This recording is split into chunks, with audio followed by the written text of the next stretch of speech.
Good evening. Welcome to this week's edition of Podcast Named Deferred. I'm your host, Seven. With me is my right hand, as long as the lotion's there, Craig. I'm taking my fucking pulse right now to make sure I don't stroke out, okay? So as we get started tonight, things are getting a little passionate, especially with our first couple of topics. So I would like to remind everybody that we do have the parental advisory explicit content up there for a reason. We typically don't get too awful sweary on this show. However, tonight is going to be a bit passionate. So if you have kids still up, you might want to put headphones on, or, it's okay to come back and so later once kids go to sleep, because we're going to say fuck a lot tonight. And I don't want to teach your kids new words. That's your job, Dad. All right. So we have got a lot to talk about. We're going to be starting with the Rafael trade, then diving into some other topics, including Shohei Ohtani's return, the Yankees' offensive woes, which is a bright, shining thing for me. I love talking about the Yankees sucking. Then we're going to talk into some team sales tonight, right? The White Sox and Shohei Ohtani buying up every sports team in Atlanta, or in Los Angeles. So let's talk about the Rafael trade. Let's start with the facts. And then I'm going to give you the chance to let it out. I know you've been for a little while now, Craig, and I can't wait for everybody to hear what you have to say about this, because it just makes me feel better. Rafael Devers was traded as a surprise on Sunday following the Red Sox Yankees in Fenway he's traded from the Boston Red Sox to the San Francisco Giants. In exchange, the Red Sox received back Kyle Harrison, Jordan Hicks, James Tibbs III, and number 4 outfield prospect, or the number 4 prospect in the system, as well as an outfield prospect, as well as a pitching prospect. There has also been some stuff that has come out, because the Red Sox fans were admittedly very shocked. A lot of people where I was, but there's been a lot of information that has come out about the conduct of one this year. So before we dive in too deep to that, I would like to give you the floor, Craig, and share. And I also want to say, because I know he's going to be talking about this, part of the trade does consist of the San Francisco Giants taking on the entire financial burden of Rafael Devers, meaning roughly $251 million in salary over the course of his contract. So, Craig, Santa Clarita's sexiest man in 1978, 1979. How do you feel about Rafael Devers now putting on the uniform for your San Francisco Giants? The Giants overpaid.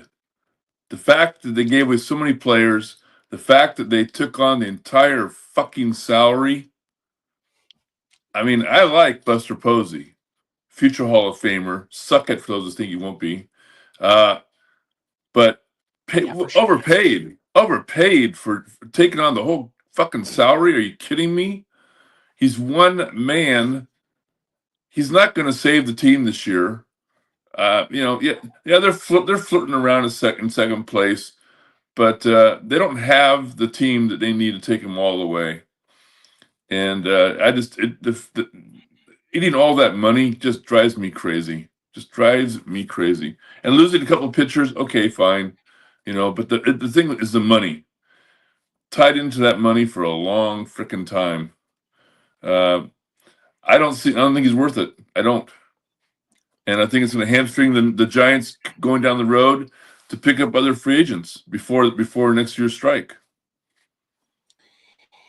I will say that it is worth noting that Rafi Devers is the first hitter to put on a Giants uniform since Barry Bonds with multiple 30 or more home run seasons. And so there is definitely some hope, and I know we talked about this ourselves, that the Giants have for a while been looking for somebody to throw money at that could be that, that next person to be like Bonds to step into a Giants uniform. And, it's worth noting, in his introductory press conference yesterday, Rafi Devers was very focused on moving on from the Red Sox, and he committed through the press to playing whatever position they needed him to play. They're the bosses. I'm here to play whatever they need me to play. Said that a few times in the press conference. Was photographed yesterday taking reps at first base. It appears that's probably going to be where he gets used sooner rather than later. As far as me, just in case you haven't seen the appearances that I've done this week, which, by the way, last night I had the pleasure of being on the Sports Nets podcast. Got the chance to talk with Brandon and the guys about baseball stuff. They gave me, they were great. And so I'm going to have in the chat here in a little bit, I'm going to get the link up for last night's episode. Brandon, I think you're watching. If you can share it for me, I'd really appreciate it. I'll make sure we get it to the other platforms so that everybody can see it. Definitely go and check out that. They have a great show over there. Those guys are really good. They know a lot about sports, and it's some good baseball conversation last night. But it's worth noting that Rafi Devers did not have a very good relationship with the Red Sox front office leading up to this trade. There was a conversation. Yeah, some of the conversations based on what Buster Posey said and what some of the other guys said. Now from Breslow and Sam Kennedy, the CEO of the Red Sox, and Breslow being the chief baseball officer. These conversations started about a month ago. That puts it at long after the meeting that Breslow and Sam Kennedy flew to Kansas City to have with Rafi Devers when the drama around will he or won't he play first base was going on right after the season-ending injury of Tristan Cassis. And that was when the conversation started with the San Francisco Giants. And so that tells me that Rafi had already told him he wanted out at that point. He was not happy with the organization. In the press conference that the Red Sox had, Craig Breslow did say that he felt like the Red Sox could have done a better job of trying to figure out a way to communicate with Rafi, but also that there was a breakdown of communication from his side as well. David Ortiz shared on his Instagram story on Monday, the day after the trade, that that he tried to reach out to Devers multiple times to help kind of things calm things down and give him some guidance as the person who was looked at as the face of the franchise at that point, and he didn't really respond. It was also one of the things we were talking about because Red Sox Twitter, after this trade went down, Red Sox Twitter was at war, and I mean that very much. Because I've said on this show, and I said on Sports Report, that I thought Rafi Devers was gonna need to get traded because things were bad, and I was just shocked because I didn't think it was actually going to happen. I was right for a change. I'm married. That's not supposed to happen. But I said, I had said it was coming, and as I was talking with people on Twitter, or X as it's called, because Elon is a robot. There was there was just this. It seemed to be supreme shock that it happened, that it shouldn't, and people that shouldn't have happened. I got told I'm not a real fan of the Red Sox. I support happening. And then the information started to trickle out about the breakdown of the relationship. The fact that Rafi Devers refused to do any charity work for the Red Sox this year. He was unhappy with the rookies that had been called up, like Christian Campbell, Marcelo Mayer, Roman Anthony had all been gone. positive treatment and were open for playing other positions and, just trying to do what the team needed. He felt that was an affront to his stature, according to reports. I don't know in the locker room. I don't know if it's true or not, because there's been a lot of back and forth. Or all or some of it. So I don't know. But the thing for me is Rafi Devers has led the league in fielding errors 7 of the last 8 years going into this year. That's a very shocking number for somebody that got overpaid. That's one of the reasons why I thought he got overpaid. And then we get to, now the Giants have taken on all of that contract, and there are some question marks around the things that we got in return. Obviously, with the 2 prospects, you don't know how well they're going to do. Roman Anthony that just got called up, he's a highly touted prospect. He's batting less than 100 right now. He's batting below the Mendoza line. That's crazy. And so, you never know what you're going to get at a prospect. And Jordan Hicks, the dude has straight gas on his arm, but Helen Keller with a BB gun is going to be more accurate at 100 yards than Jordan Hicks with gas. And Andrew Bailey's, helped fix some guys. And Kyle Harrison's best year is rookie season when he got called up by the Giants. He had 7 games, 4.15 ERA across those 7 games. That's pretty respectful. He's at 4.5, 4.6 right now over the last couple of years. So he's certainly not bad. He's better than Tanner Houck, who has an ERA over 10 this year. So there's certainly some positive, and there is some upside for the Red Sox. But now we look at the Giants side of this. Just a quick snapshot of the 5 at-bats last night that Rafi had in his debut for the Giants, and the 1 at-bat he's had so far in the Giants' current game they're playing against the Guardians. They are losing 1-0. The second inning just ended, so that's definitely worth noting. Rafi Devers has had 6 at-bats. He's gotten 2 hits. He has struck out, I need to look at yesterday's game, but I think it's 3 times of those 6 at-bats. He is not even hitting 280 this year. He is a career 280 hitter. Rafi Devers was overvalued. Rafi Devers got paid, and Rafi Devers turned into a diva. So for the Giants case, I hope you guys get the power hitter you need. But on the Red Sox side of it, that's money that we can throw in much, much more impactful guy. And I'm not gonna lie. I'm a little happy about it. I was shocked. The more information comes out, the happier I am about this decision, and the more vindicated I feel for getting dragged on Red Sox Twitter because I was okay with it from the beginning. So, do you think he is enough of a difference, especially with the Dodgers' recent struggles? Do you think he is a difference to give you guys a chance to fight for the division?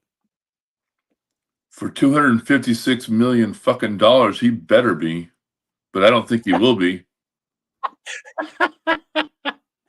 Oh, what's up, Ando?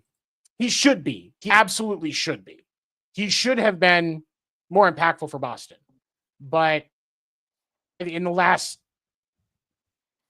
60 at-bats, he's had maybe 12 hits. That's not a good stretch. Nope. And it legitimately, there's some question marks with that. So I can understand, and Giants fans, like my buddy Evan, I'm pretty sure he could have painted his wall white with the excitement he's had over signing Devers to the Giants. And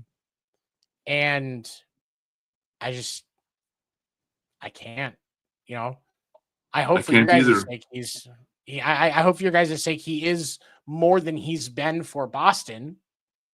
You don't want somebody that leads the league in fielding errors at first base. You don't. Whatever happens with Devers, I'm always going to preface it with $256 million fucking dollars. He ain't worth it. Posey overpaid. Red Sox saw him coming a mile away and stuffed the deal, and they got to just smile their asses off because Devers ain't worth it. Not for the whole fucking contract. No, he's not. Again, that's probably the best part about it for me, because getting out from under that, even if these guys don't work out, that's money that we can allocate towards a bigger resource. I do think it's worth. Boston should be looking at trading for Brandon Lau. I also think that Zach Gallen in Arizona. I think Zach Gallen is going to be. I think he's going to get moved. Yeah. Line, and I think the Boston should be on him. If Ketel Marte is actually on the market, like some people have speculated, Boston should be looking at him too. If they're not going to, maybe let's see if we can get Ketel Marte before we get Brandon Lau, because I'd rather have Ketel Marte at second than Brandon Lau. But if you can't get Ketel Marte for a reasonable price, and you're going to get more out of, like, if you can like, if it's a case of like you can get Ketel Marte or you can get Gallen, and then I'm going to go with the latter and get Gallen and Lau, because Gallen's still going to be a good, like, fourth, fifth pitcher. I don't hate the thought of him being in Boston. And Brandon Lau is underappreciated as a fielder. He's one of the reasons that the Rays have had some success in the fielding area, because he is relatively consistent. So I think that's something that we look at. I talked last night on the Sports Nuts podcast about the fact that Chris Sale, I do think Chris Sale is going to be on the move. And it's really funny because when Alex Anthopoulos, I believe, the GM for the Braves, if I remember, and he was asked this morning on the radio if they were going to be sellers at the deadline and if Chris Sale was going to get traded. And he only said that they weren't going to be sellers at the deadline. If they continue to backslide over the next 30 days, they're not going to have a choice. They're going to be sellers at the deadline. And his contract next year, it's club option. So you can look at it like he's in a contract year almost, especially if somebody like Detroit. I would be willing to bet you Detroit is going to call on Chris Sale at the deadline if the Braves are going to be sellers. Because you're probably not going to see Jackson Jobe next season either. Realistically, because he's so young, the bounce back is going to take some time. They're optimistic trying to say the All-Star break for him next year for Detroit. I don't think he's back by then. I don't think he can next season. So if you want to grab Sale, first off, he has history with Detroit. So the fact that they're making a push this year, bring him back and give him your reward for that time that he had before to try and get him a ring in Detroit. Yep. And then you have him for next season, and then he can retire, or he can try to find somewhere else to go, pull the Verlander and try to work into his 40s, like whatever he wants to do it. And there's not as much of a commitment because he's $22 million this year. He's only $18 million next year. For a starting pitcher that is ace quality when he's healthy, that's reasonable money. Yeah, exactly. So I don't, as much as Alex Anthopoulos wants to say not going to happen, I think he's full of shit. I do too. All right. So let's move on here. Next thing we are going to talk about, Shohei Ohtani made his return to the mound Monday against the Padres. 28 pitches. He did give up 2 runs, but the Dodgers did still come back and win that game because they were playing the Padres, and the Padres don't know how to function under pressure. Did you get to see any Ohtani stuff in that game? I did not, but as a Giants fan, but more importantly as a baseball fan, I'm really happy to see him back on the mound. It's good. It's good for baseball. Bottom line, I mean, he is the best player since Babe Ruth. Pitcher, hitter, the best since Babe Ruth. He's great for baseball. Best player since Babe Ruth, sure. Yeah, he's great for baseball. So more power to him. When we face him, I want to kick his ass. But he's really good for baseball. I'm glad to see him back. I am too, but I was kind of talking on the Sports Nuts last night about it. There is there's a piece of this that I'm concerned about because he's bouncing back from his second Tommy John. And this is it's not uncharted territory because there are a couple of guys that are there are a couple of pitchers in the league right now that have come back from their second Tommy John and are doing okay. but it's not very common right now. So kind of uncharted territory in the league. I said it last night on Sportsnets, but I want to kind of dive deeper into it. Not only do I think that it would be best to, instead of having him as a starter, putting him as a reliever or a closer, but I think that he should absolutely not just be a reliever, but I think they should use him how Japan did in the World Baseball Classic. He's a closer and a DH. That's it. It's, I know to some extent it kind of puts the game a little bit more in a different way, but you don't have to use him every night. You're not going to use, he's not going to throw more than 20, 25 pitches unless he really does bad. And there's much less of a risk of losing his bat because he blows his arm out again. What do you think? I agree on the closer part, but he loves to play. I mean, just lock him as a DH. I don't see him wanting to do that. $700 million is a lot of an investment. So yep. I understand the Dodgers part of wanting to get every dollar they can out of it. And we're going to talk about the economic impact that Shohei has had on the Dodgers here in a little bit. But from a baseball perspective, it's good for him to be on the mound. And I think that if part of that's when he's great, I'm still going to watch him pitch. I'm a big Shohei fan. I'm not a Dodgers fan because fuck the Dodgers, but I am a Shohei fan, and I am too. I agree. It's good for it is good for baseball, but when you think about it from a man, there's a lot of risk with having him pitch 70 to 100 pitches every 4 to 5 games. Especially with the fact that he's not just rehabbing in between starts. He's still at the ballpark every day hitting. And that's a lot. At least to me. You know what I mean? Yeah. Now, do you agree with the Dodgers not starting, not putting him through a rehab? Because rehab starts because they want to keep him, they want to keep his bat in the lineup. Do you agree with their practice on doing that? Yes. They should just go ahead and send him down. Yes, I do. Yeah, it was smart. I mean, he'd be wasted down there on a rehab assignment. He's healthy. Put him to work. I agree, and I think that an inning, maybe 2 innings, for a little while, every 4 or 5 days is like the bullpen start guy. You see how he's going, and if he wants to go a little longer, you're going to be happy if you get 3-4 innings out of him at first, and then maybe just kind of work it in, taper it in how he feels. I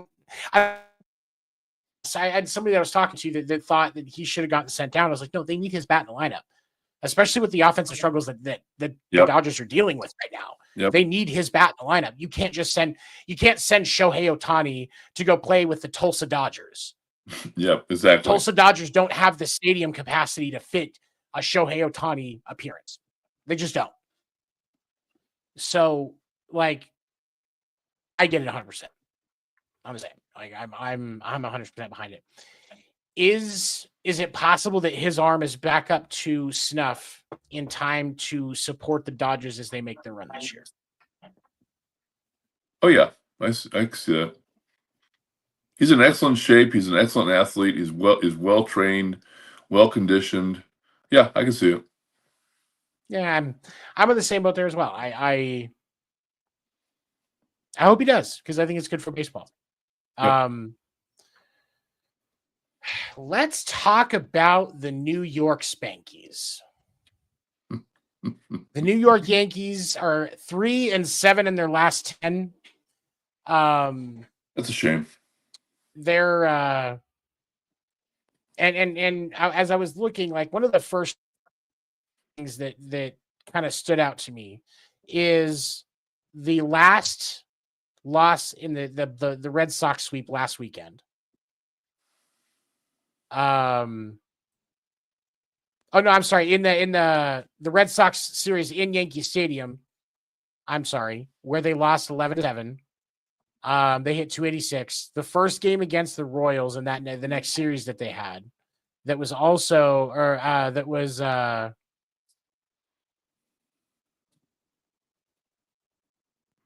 was in Kansas City.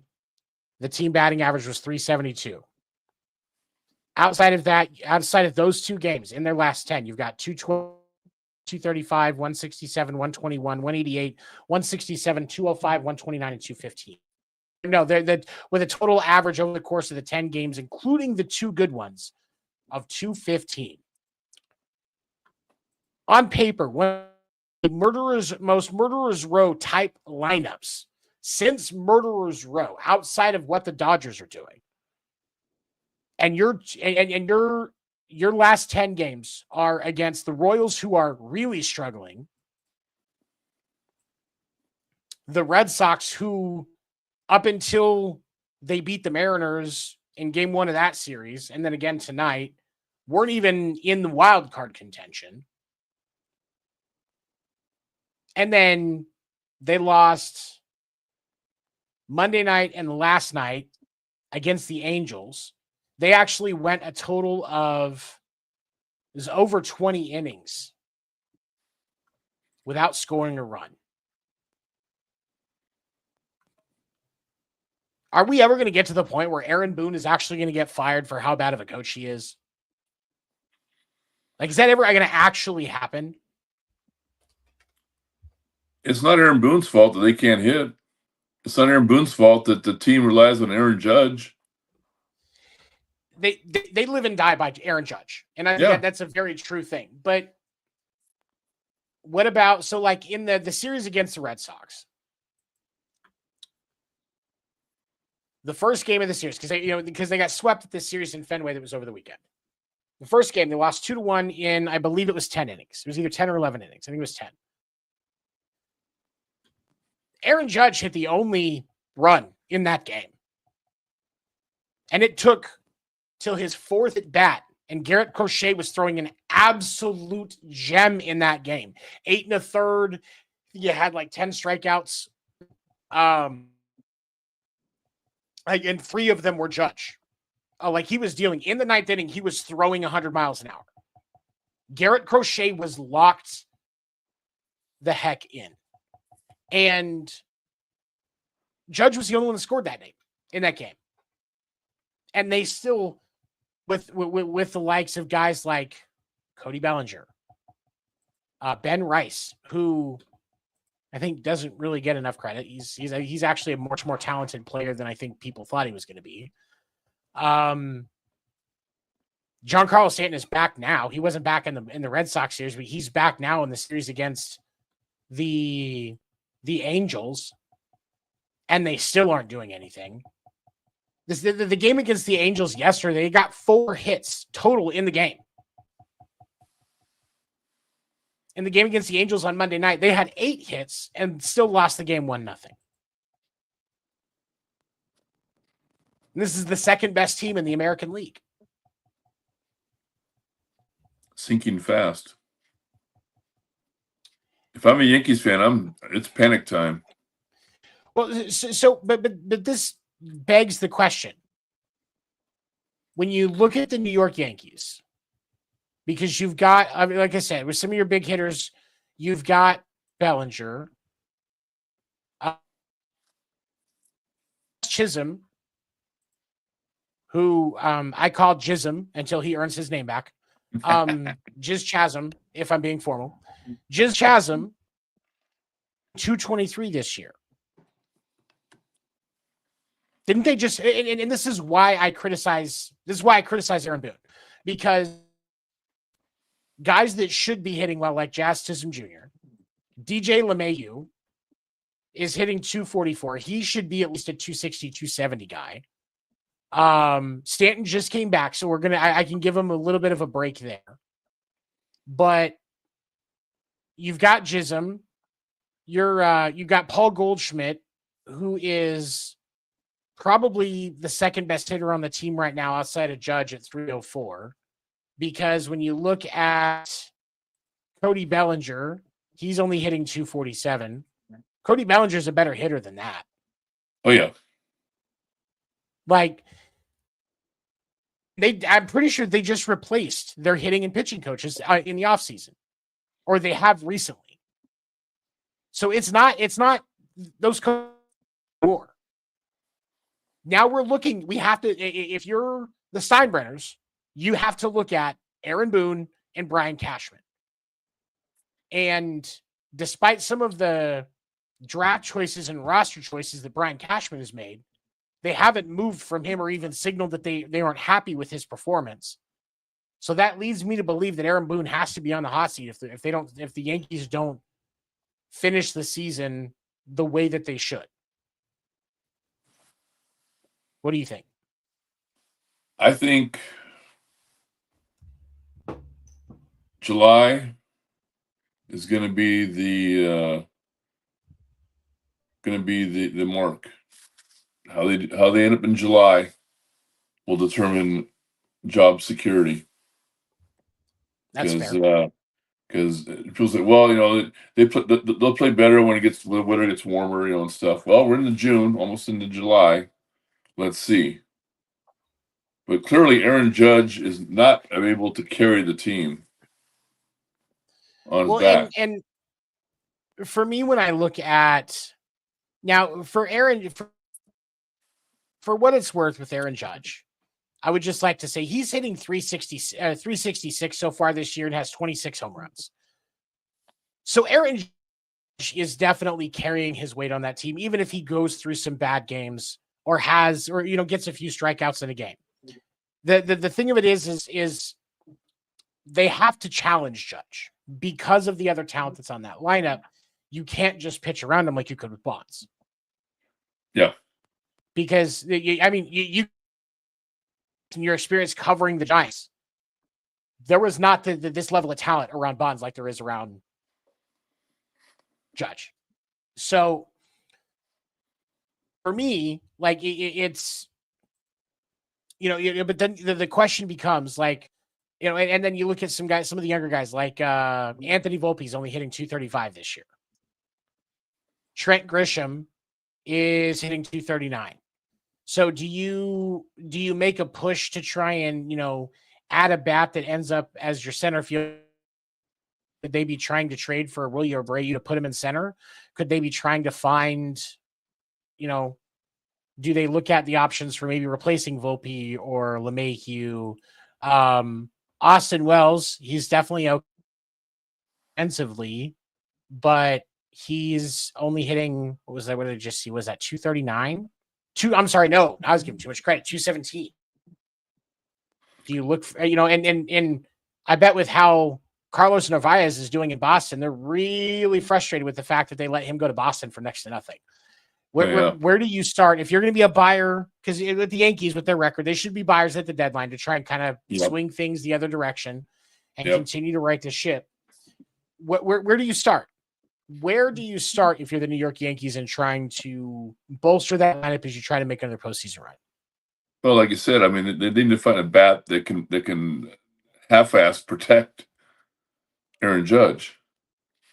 They got to find a bat that they can compliment Judge and protect and hopefully protect him in the lineup. Because if I'm pitching against the Yankees, I'm going right after Judge right now. There's no fear because there's nobody behind him and nobody in front of him that's going to get on base. That's gonna hurt the team. It's the Judge show, unfortunately.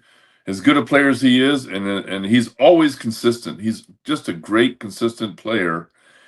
He doesn't have the supporting cast right now on the Yankees. It's a shame. It is a bit of a shame because I think like we were talking about last night on Sports Nuts, the World Series between the Yankees and the Dodgers was the highest rated World Series in the last 12 years. Baseball, especially with looking at a potential strike, which I think I have some optimism about that now. We'll talk about that in a minute when we get to our next topic. the, getting, having a good rated World Series. Like, so baseball wants this World Series to be either the Cubs or the Dodgers league.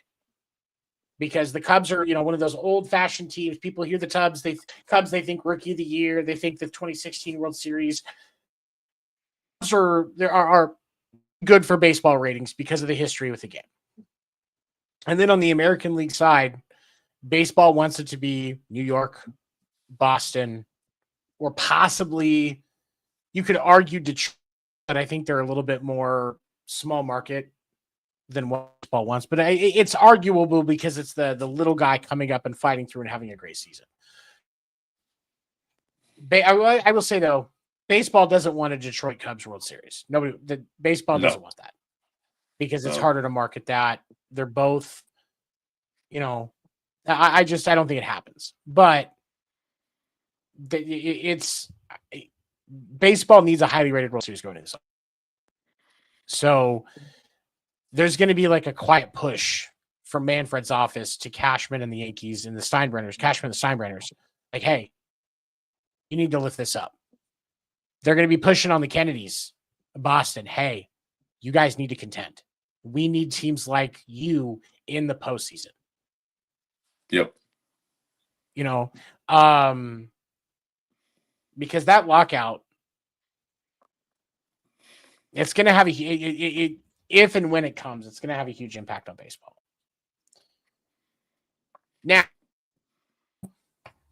kind of considering that as we talk about the next subject, two things. One that we haven't quite talked about it yet. I think we forgot to talk about it last week because it was announced before, but we were focused last week. The Jerry Reinsdorf has entered into an agreement with Justin Ishbia, one of the Ishbia brothers. Matt Ishbia owns the Phoenix Suns. Justin Ishbia, he's entered an agreement with Justin Ishbia to what will essentially turn into the purchase of the Chicago White Sox. And I believe it's 2029.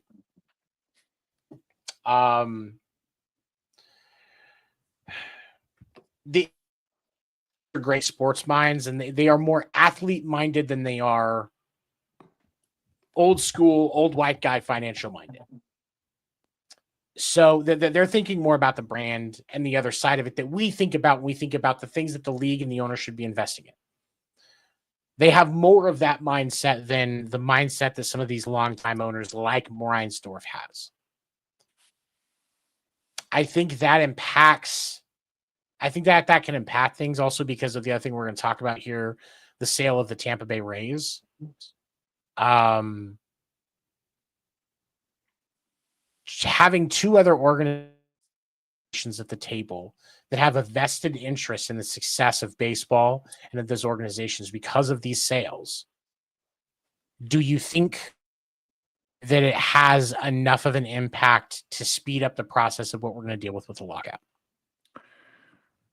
That's a really good question.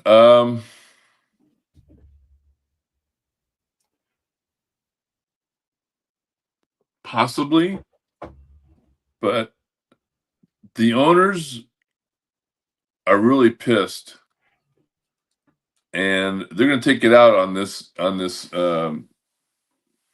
next MLB players agreement with baseball. They're going to take it out big time. They're not going to play nice. They control the cards, and they're going to play hardball. So these two new owners coming in, they're going to be minority. They're going to be the rookies in the old boys club of the owners. So how much say they're going to have? They'll have some because they're going to bring a lot of cash into the owners. I mean, every time a ball club gets sold, the owners smile because that's more money for them. More money, and a lot of it. Right. But the owners are still pissed and I still think we're going to have a lockout. Well, and I do still believe that we see a lockout. So I don't want to say that I'm while it would be nice for that to not happen, I do still think that it does. So my question to you is, what are the points of contention that the owners are going to have that are going to cause the delay that we're going to see? And where do you think things are going to land? I think they want to basically start from scratch with the agreement, with the players' agreement. I think they're going to be going about trying to break the players' union leadership. I don't know exactly where they're going to be going with it, but it's going to be ugly. It's not going to be. They're not going to play nice. And they want to take back control of their game as they see it from the players. They have the money. They have a lot of money. They have a shitload of money that the players don't have, and they can sit on that money for an entire season and still not be hurt. Piss off the fans? Oh yeah, but the players will be the ones that are going to be very vulnerable. I told you before, coming up towards the end of the season, you watch these free agents that will sign for way less market value than they normally would get, just because they have that contract tied up, locked in, so that if there's a lockout, they still get their money. It's gonna be an ugly war. I see what you're saying.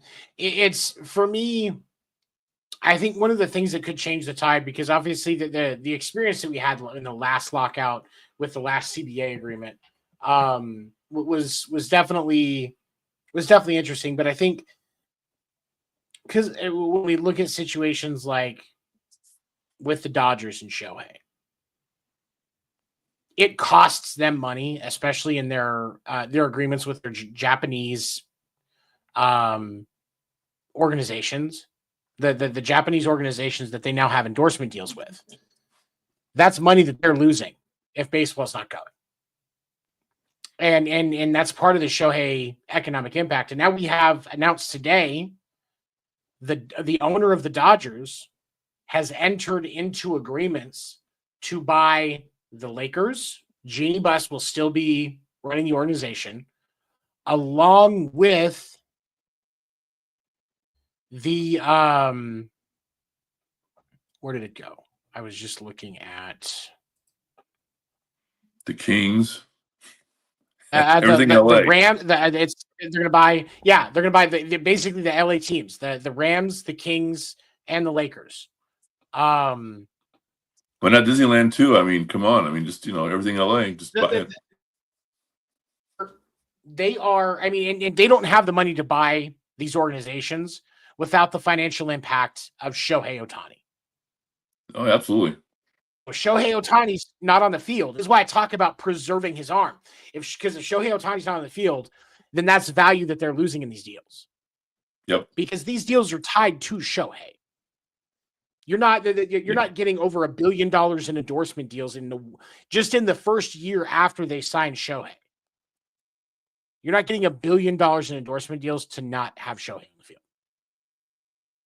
And I'm certain that there's probably another $500 million in deals that have happened since then that's put them in the position where they have the cash flow to enter into these agreements to buy these organizations. And the Dodgers have a lot of money. The Yankees, as one of the top sports brands in the world, also have a similar impact, especially because of Judge. Now, obviously, it's not as great in. There isn't as the Ohtani deals are probably a bit more lucrative, but because of Judge, they have a financial need as well. Fenway Sports Group does not want to see the Boston Red Sox sit idle. So, LeBron James does not want to see the Boston Red Sox sit idle. For those of you who don't know, LeBron James is one of the minority owners of the Boston Red Sox. So, you have, within baseball that all have a vested interest in this negotiation with the CBA being shorter. I happen to believe there is a chance that if this negotiation doesn't go exactly as it needs to for the owners, or as best as possibly can for the owners, that Manfred gets fired before his time is up in 2029. Because he works for the owners. And if they don't get enough out of what they expect out of this agreement, because I do think that the owners are going to call for a salary cap. Yep. And the players are going to want a salary floor. Yep. And part of the holdup is going to be negotiating where those numbers are and how the grandfather deals are going to work and impact everything and all of that, so that they're not taking away money from the guys that are coming up. That's going to be largely what holds up this, is that specific chunk right there. And then also the players are going to be absolutely clamoring for the ball and strike challenge system to be made into effect as of this next season. And that's money that the owners have to spend getting everything to place. Not at the spring training fields. To have it at your spring training fields, you're going to have it at your home stadium. So you've got a lot of money that has to be invested in that, because there's a lot of sensors that have to be placed and calibrated exactly correct, and that's all going to cost money. Yeah, but I think that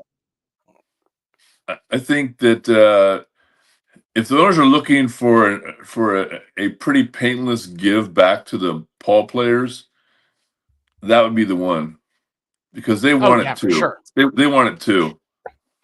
I think if I'm the players, one of the things that I'm trying to get negotiation is there needs to be a public punishment system for bad umpires.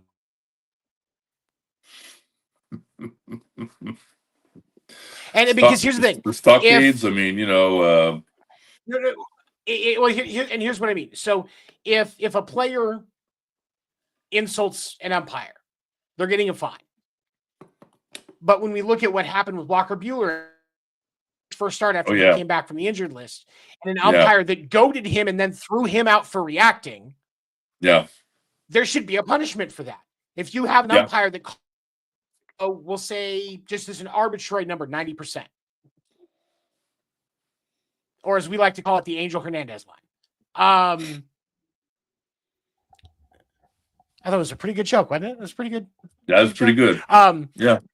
But if an umpire calls below what we're calling the Angel Hernandez line, for argument's sake, there's a punishment. It's not just about not getting postseason appearances, like we see with like what football does and what basketball does, except for Scott Foster. There should be, hey, that Goomba-looking motherfucker that threw out Walker Buehler, I can't remember his name. He goaded a player and then threw him out. So this reminds me. Another thing that I think the players should fight for, and I hope that they do. There needs to be a level, and we've kind of talked about this on the show. There needs to be a level before a player gets ejected because they're arguing with an official. Like they in Major League Baseball of NBA's technical foul, or of a penalty flag in the NFL, or a personal foul penalty in the NFL. Because 2 personal foul penalties in the NFL of that type, you get thrown out. In the NBA, you get 2 techs, you get thrown out. So with Major League Baseball, yes, there is a point where you have to figure out what that punishment looks like. Whether it's if it's a defensive player, the player gets, the batter gets to take their base. It's like it's an intentional walk. Or if it's an offensive player, then there's a strike or an out or whatever. For that first technical, before you result to throwing a player out. Nobody was going to that game to see that fucking umpire. They wanted to see Walker Buehler pitch in his first step, pitch back from the IL. A guy that pitched the World Series Dodgers. Like we've got to realize, and Major League Baseball has to realize, regardless of how butthurt the umpires are going to be about the addition of that step. Exactly. Fuck them. Nobody gives a the only umpire that anybody should ever give a single flying fuck about is the guy that dances for the Savannah Bananas. But here's the thing. He's a better umpire than 95% of the Mets that are calling games in Major League Baseball, because he is at least entertaining in doing his job, and he's pretty fucking accurate. You ever watch him? Yeah. You ever watch a Savannah Bananas? Yeah, He's picking apart his performance. He does a really good job behind the plate, like legitimately. Yeah. So that's the only umpire that anybody should know. Specifically entertainment. It's not true competition like we see with Major League Baseball. Like, obviously, there is actual competition within Bananas. I'm not trying to belittle that in any way.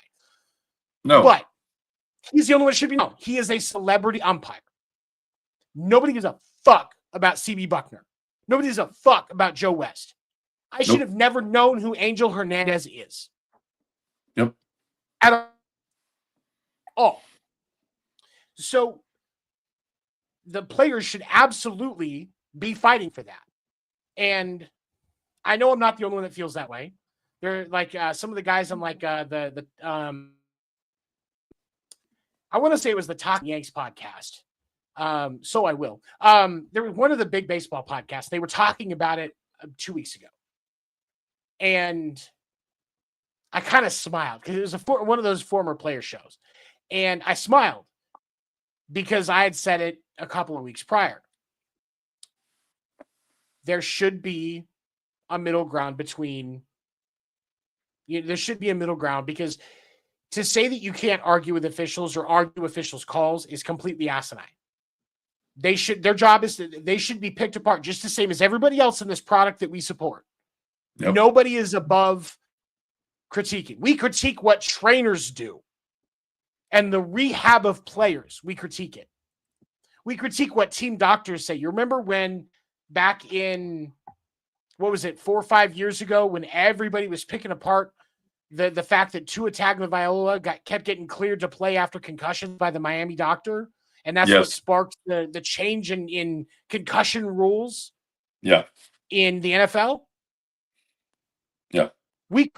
That was a team doctor that we were critiquing. Don't tell me we can't critique officials. Yep. Just as much as I'm going to critique the fact that Scott Foster, NBA official Scott Foster, definitely looks like a guy that bathes in Drakkar Noir. I'm going to pick apart the performance of guys like CB Buckner and that goon dude that threw out Walker Buehler. And there's no reason why we shouldn't. The whole product is there for entertainment. We critique directors when we watch movies. It's there for entertainment. There's no reason to not critique officials in professional sports. So players should absolutely be advocating for that middle line before getting ejected because you piss off an umpire. Now, that is not to say that if these guys, if he walks up and just punches Austin Wells in the face for no reason, guess what? Yes, I completely understand. That's like a flagrant 2 foul in the NBA. Or, an egregious personal foul in the NFL. I can't remember what they call them. But, like, that makes sense. But for something like arguing with or some type of just, like, basic, hey, you're being a dick conduct penalty, there should be a technical foul line, personally. You know what I mean? Yeah. But I think someone needs to go down. Someone needs to go down from Major League Baseball, go down from the high and mighty New York City offices, go down to the umpires and get in their faces and say, show me your fucking baseball card. Show me your fucking autograph signing schedule. Don't have one? Guess what? We don't give a fuck about what you think. We don't care about your fucking feelings. Do your fucking job. Stop getting involved in the game other than calling balls and strikes. Shut up and do your fucking job, and we'll find someone else to do it for you. The pride that they have had in that performance of calling balls and strikes and refusal to accept accountability for mistakes is why we are in a position where next year we will have the automatic balls and strike challenging system. Yep. They brought it themselves. They brought it themselves. I have no empathy whatsoever for them. They piss me off. I don't want to take away from the importance of the human element in professional sports, in the human element in officiating in professional sports. However, for something as simple like calling balls and strikes or making a base call, we have the technology to take, in the case of balls and strikes, 30 seconds to get it right. And in the case of making a call on a base play or a foul ball, or whether it was a home run or a ground rule double, whatever, it takes 2 minutes, less than 2 minutes in 99% of these replay challenges to figure out what the right call is, get it right, and move on. We fixed the length of baseball with the pitch clock. Something that should have, if they weren't fucking around in the 90s and early 2000s, we wouldn't have to have. Yep. You got Fernando Valenzuela with his pitching windup team that takes longer than it takes for me to take a dump in the bathroom.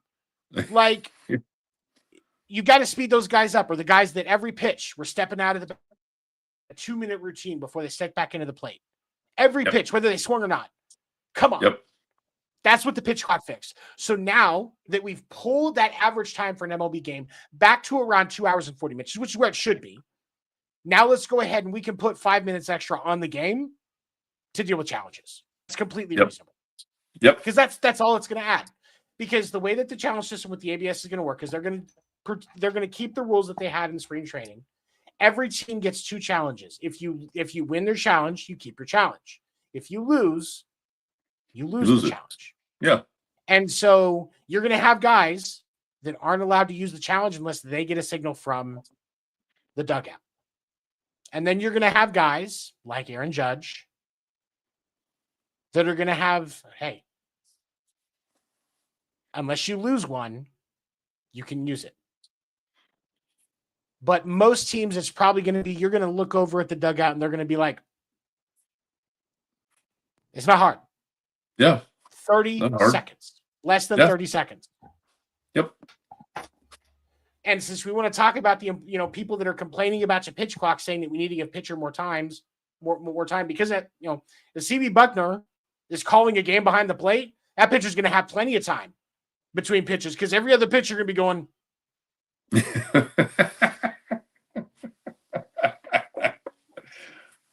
Like, seriously. Just have a mime in the dugout and pantomiming, Exactly. Like, yeah.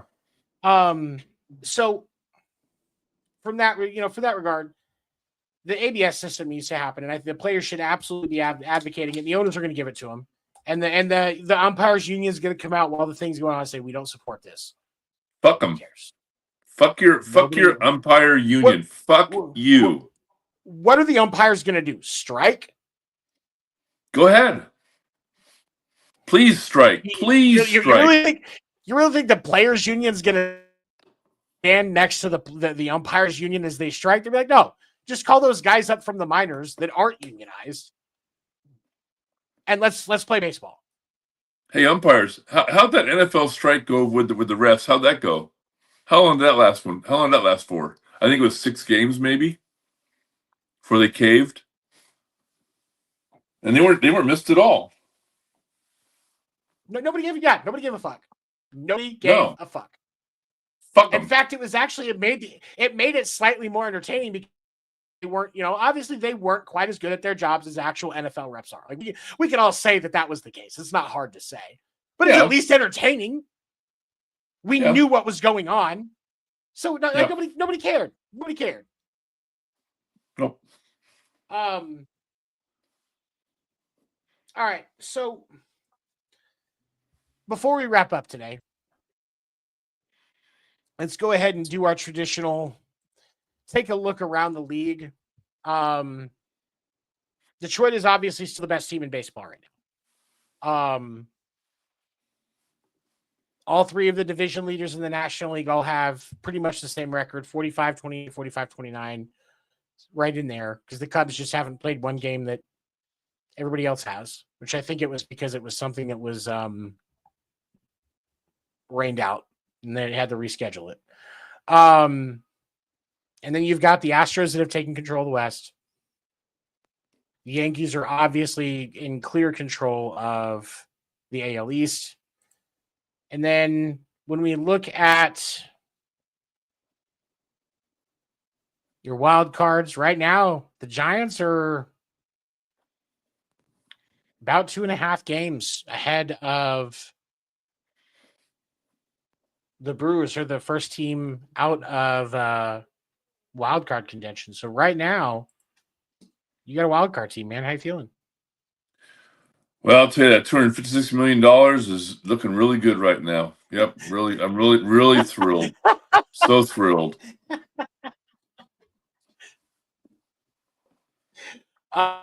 There's your answer. I was talking about it on Sports Nuts last night. I don't think the Cubs are really getting the respect that they deserve. I think there's so many people, like, I get there's still plenty of time in the season. They could drop off. But the Cubs have actually, the Cubs have the highest run differential in all of baseball. And it's not just by a little bit. It's by 10 runs. I hate to say I told you so, but remember before we started our season for the podcast, I brought up the Cubs. I was down in spring training. I watched them a couple of games. Young, hungry, and good. And I'm not surprised with that right now. Not at all. Not me neither. And I didn't talk about this last night, but I think it's worth mentioning. Pete Crow Armstrong is having an absolutely stellar season. Not just because I like it. And now when you say, like, at the plate, so at the plate, he's 7th in the league in home runs. He's got 19 home runs. He's hitting 270. His OPS is 856. Like, he's got 58 RBIs, like tied for the 6th in the league with that. But defensively, he is absolutely ridiculous. I'm trying to get the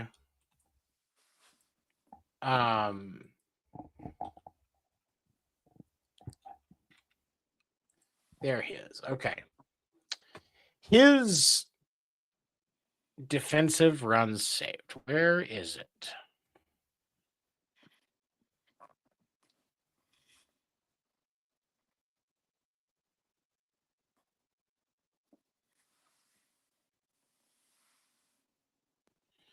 His defensive run saved this year. He's 11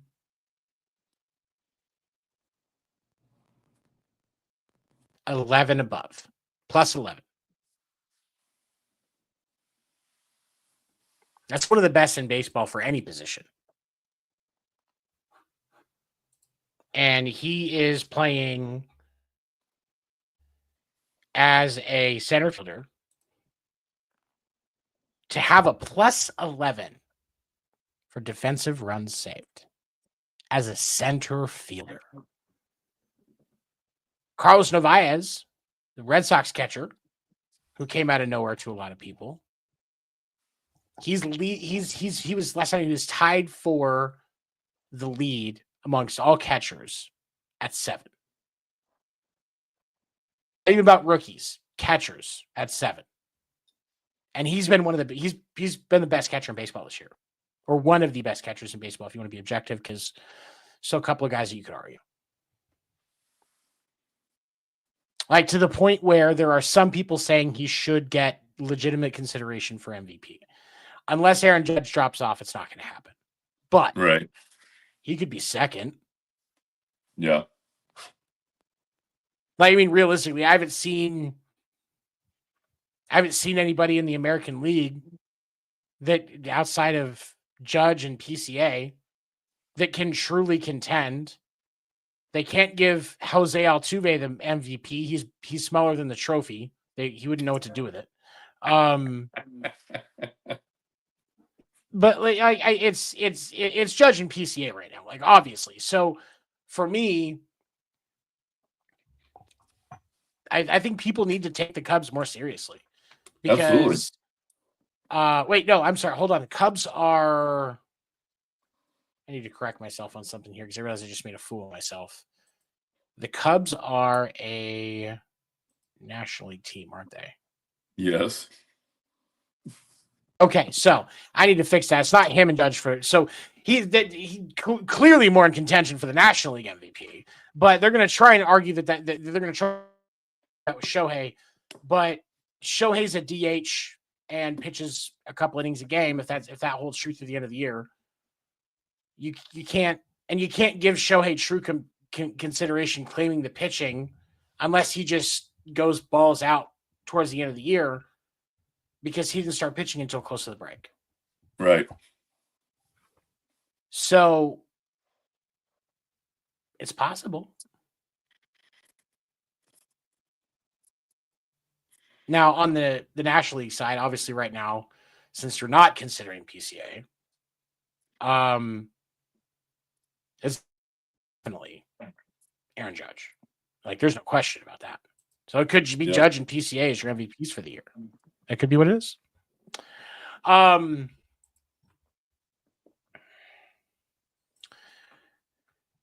As we continue to look around the league, Red Sox are 8-2 in their last 10, which I happen to be very happy about for obvious reasons, because I'm a disgusting Sox fan.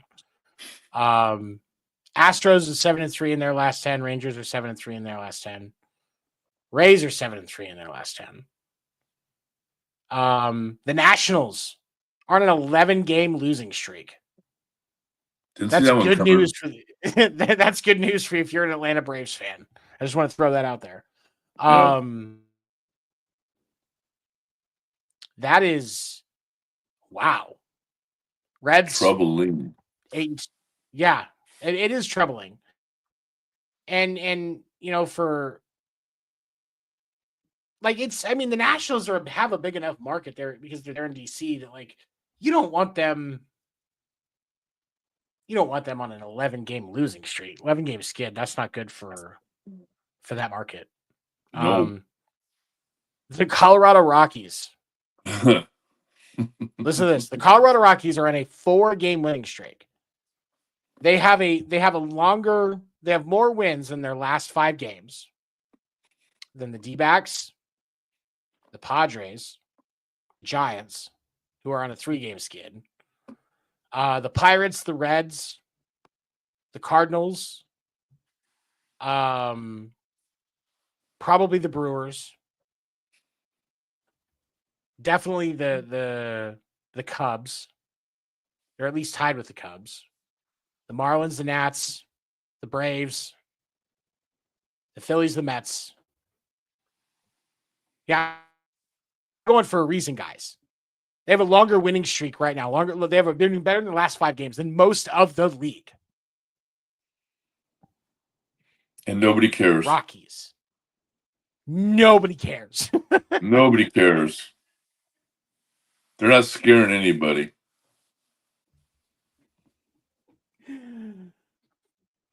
I'm more scared of the weed in Denver than I am the baseball. That's just me personally.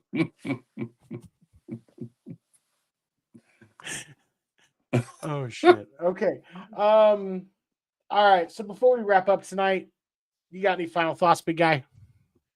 Next show, I want to hit Ryan Braun. Oh, you know what? Let's talk about that. We got time? I forgot we were going to discuss that. We got time. We got time. Yeah. I'm the one that controls. Like what am I going to do? Just say we don't have time and it's my decision. Okay. All right. All right. Wait a minute. Let me get my pulse. Let me check my pulse. Hold on a minute. Okay. Yeah, all right. Yeah. Okay. All right. Where is it at? 2026. up earlier. Where did it go? I sent it to you this afternoon. Yeah. Why is this? Oh my goodness. My maps, for some reason, I can't seem to type correctly.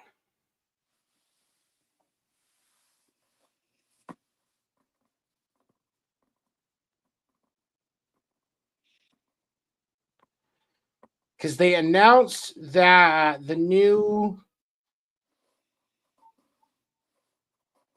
players that are going to be eligible for the Hall of Fame with the next election. There it is. Okay.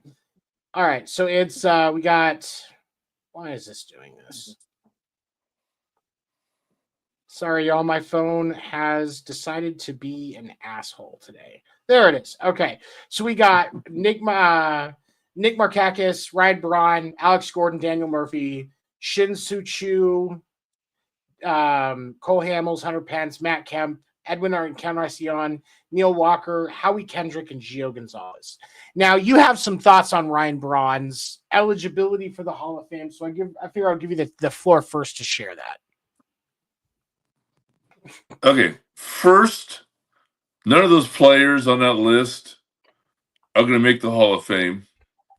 Some of them are the Hall of pretty good, but none are Hall of Fame quality. So that list, we can just throw that one away. Ryan Braun is a lying, conniving piece of shit motherfucker who bold-faced lied to Major League Baseball, to the Brewers fans, to the media, and about ruined the career and life of the specimen collector that was hired to do his job in taking the urine samples. He lied about it all along, and now he wants people to forget about it and kumbaya and I learned my lesson and I was wrong and fuck you, Ryan Braun. I just made a rhyme that time. Shit. Fuck him.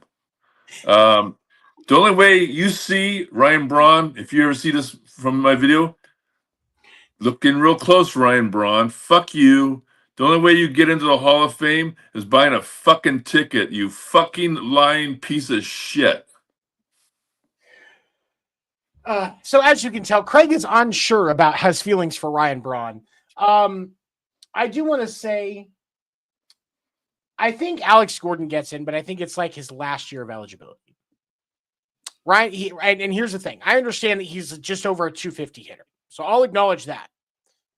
But in 13 years as an active MLB player, he won a Gold Glove 7 times. 3-time All-Star. He does have a World Series ring.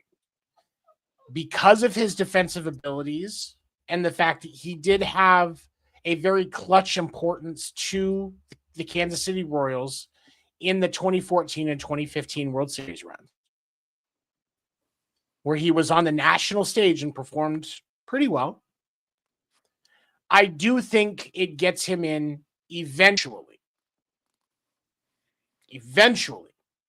But I don't think there is a single player that is on that list that gets eligibility or that gets voted in any of the first 5 years of eligibility. Like, even I think another name would get close is actually played for the same years and the same amount of time as Alex Gordon, and that's Hunter Pence.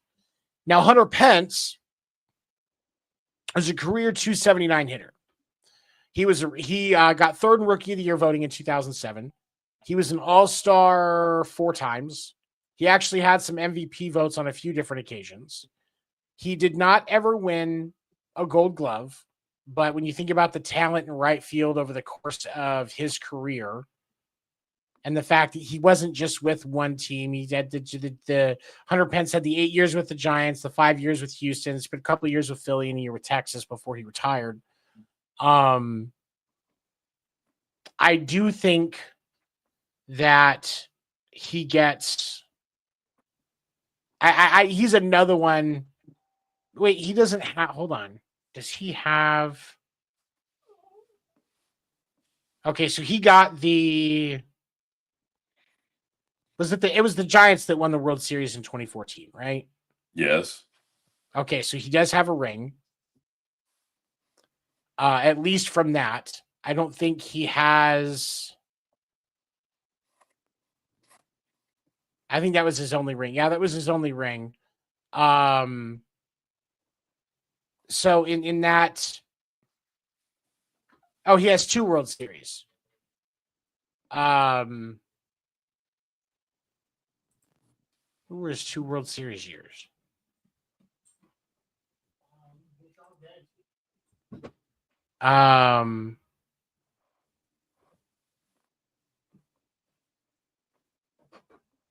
Yeah, I can't remember who his second one was with, but he does have. So he has 2 rings, and he's a 280 hitter. That's somebody that you can arguably get in the last few years of eligibility. But I don't think Ryan. If we're going to punish, if we're going to continue to punish the guys that use roids, except for David Ortiz, because nobody's going to punish Big Papi. People are too scared to tell him. No, look, even as a Red Sox fan, it is what it is. Gordo and Hunter Pence, you're going to have some homers that are going to advocate for Encarnacion. And you'll probably see some people argue for Ryan Braun. But I think the only 2 out of this entire list again and at all, eventually, none of them will be first year, are going to be Gordo and Hunter Pence. I'll tell you this. Shoeless Joe Jackson, Pete Rose, Barry Bonds, and Roger Clemens will be in the Hall of Fame before any of those guys are. Oh, hands down. Oh, of course. Absolutely. So, I mean, this list will be forgotten by the end of the season. I mean, no one's going to care about those players on that list. No. The league's got to do a better job of getting the right players in the Hall of Fame. That's what I'll close with. Because, especially now that we've opened it up to be more reasonable situations like Bonds, Shoeless Joe, the one that, and I can't, his name is escaping me right now. The one that played third for the Black Sox. What was his name? Oh, crap. He wasn't even really involved in anything. He just sat in on one meeting, and that's why he got banned. Because he knew what was going on and didn't say anything. Those guys absolutely deserve to be in. And there are a few other guys that haven't gotten in simply because of a bunch of old nutsack baseball writers that should have done their job a long time ago and put them in. But baseball at least has a responsibility of making things right with Bonds, which I think happens next year with the Veterans Committee, and then in 2029 with the Classic Era Committee. Things will be made right. What's crazy is, based on how they split up the years between the Classic Committee, the Veterans Committee, Rose should be able to get voted in by the Veterans Committee because the split is 1980, isn't it? Yes. Pete Rose played in the 1980 season. He did for the Phillies. So for the Phillies, so he should get that consideration. I would think so. But there's everything that I've read on that, it's going to be the Classic Era Committee that decides because most of his career was in that time. Well, that's a good argument. That's a good argument too. I understand the argument, but I think that if it was the Veterans Committee, there's not even a question. The Classic Era Committee, it could go either way. Yeah. I feel like because veterans respect the talent of Pete Rose at the plate. Yep. That's just the same as I think the veterans respect the contributions of Bonds at the plate and on the field as they should. However, for Rose, I don't like that it's the Classic era that decides it should be the Veterans Committee. It's recent enough; it should be. What are we going to do? Change the Veterans Committee to everything to 85 or 90 to make it harder for Pete Rose to get to make it harder for Pete Rose to get in, since they changed the rules right before Pete Rose became eligible? Like, it doesn't make any sense to me. It doesn't. Yeah. Good point. But, I don't know. What do I know? I'm married. I'm wrong a lot. All right. For those of you that have been watching throughout the entire episode, we appreciate you. We thank you for calling, for supporting us today. Definitely make sure you follow our Facebook page, Podcast Name Deferred. And also, of course, thank you to Wire2Wire Sports for having us as part of your network. Wire2Wire Sports, check out their socials on Facebook, YouTube, TikTok, and Twitch. Wire2Wire Sports, we appreciate you and thank you for your partnership. If you go to Wire2Wire Sports website, we do have shirts. Just a shameless plug, $25. I've got to fix the design on it because it's supposed to be just our regular logo, and it just says the one right there right now is just the batter with the deferred on it, not the podcast name part. We're still trying to get that fixed. I got to work with Alex. I just haven't yet. But also, for those of you that are watching, if you want to catch this episode and previous episodes without having to watch it and just listening, episodes are on Spotify. Just search for Podcast Name Deferred. Usually by noon the next day. It just depends on how long it takes me to do it. And make sure to, like, share, comment, subscribe, all of that fancy business. And Craig and I will see you next week right here on Podcast Name Deferred. Thank you. We appreciate everybody. Have a good night. Good night.